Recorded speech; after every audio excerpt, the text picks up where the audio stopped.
Είμαστε στην ευχάριστη θέση και θα βάλω πιο πολύ τον εαυτό μου, γιατί λένε όταν τα παιδιά είναι μικρά κάνουν και μπιπ. Χαζομάρες. Χαζομάρες, βλακίες κτλ. Την εποχή λοιπόν της Τζούλιας, για να λέμε τα πράγματα με το όνομά τους, τότε που έκανα αυτά που έκανα. Σιγά μωρ και εσύ λες και έκανες Εντάξει, τι να κάνουμε, τώρα το κάναμε. Έλεγα και βλακίες. Λοιπόν, και μεταξύ όλων των βλακιών που έχω πει στη ζωή μου, γενικότερα, και μη σκεπτόμενος τι λες, γιατί όταν παίρνουν και τα μυαλά σου λίγο αέρα τότε, ξέρεις, το καλάμι είναι το καβαλήσεις, δεν είναι και πολύ, και αν είσαι και μικρός το καβαλάς πιο εύκολα. Όσο μεγαλώνεις και βλέπεις τα πράγματα στην κανονική τους μορφή, λες τι έκανα στη ζωή μου.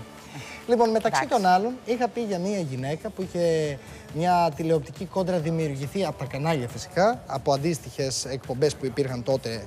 Τότε ήταν gossip κανονικές. Και είχα πει κάποια πράγματα για την κυρία Άτζελα Δημητρίου, τα οποία εν προκειμένου δεν πίστευα, αλλά εν ώψη του τηλεοπτικού παιχνιδιού, για να μην κοροϊδεύουμε τον κόσμο, η τηλεόραση και πολλά θέματα εκείνης της εποχής ήταν στημένα θέματα τηλεοπτικά.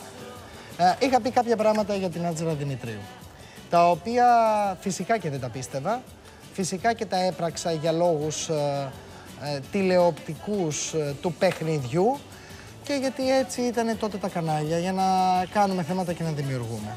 Ήμουνα και λίγο, καταλαβαίνεις, αν έχεις και πολλά πράγματα, αν βλέπεις και λίγο τα πράγματα να αλλάζουν, τα φώτα να σε χτυπάνε και βλέπεις, ας πούμε, και το φως στο κεφάλι, το τρως και το βλέπεις αλλιώς.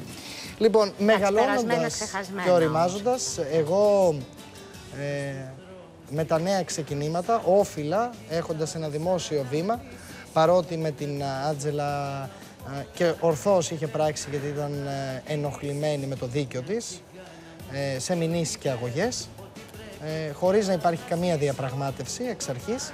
Βγήκα πριν 3 χρόνια, 2 χρόνια, 2 σεζόν πόσο ήταν, και είπα στον αέρα ότι ζητώ συγγνώμη για πράγματα τα οποία δεν πίστευα και για πράγματα τα οποία έπραξα δημόσια. Και επειδή δημόσια μου δίνεται το βήμα τότε, πριν 2 χρόνια, το ξανά έκανα. Επανόρθωσα αυτό το οποίο πραγματικά πίστευα. 3 σεζόν μετά, 2,5 χρόνια περίπου, και από την έναρξη του τηλεοπτικού σταθμού κυρία Δημητρίου μας κάνει την τιμή και τη χαρά να είναι σήμερα στα Αποκαλυπτικά για μια αποκαλυπτική συνέντευξη που θα είναι κοντά μας, και να δούμε αποκλειστικά το βίντεο κλιπ του νέου τραγουδιού, Ανεξάρτητα θα ζήσω, αλλά και να τραγουδήσουμε και να μάθουμε πολλά πράγματα και να τα πούμε έτσι με έναν ιδιαίτερο τρόπο. Κυρίες και κύριοι, πάμε να δούμε ένα σύντομο, άλλωστε, γιατί δεν μπορεί να αποτυπωθεί σε λίγα λεπτά, βίντεο για την καριέρα, τη ζωή και την εμπειρία.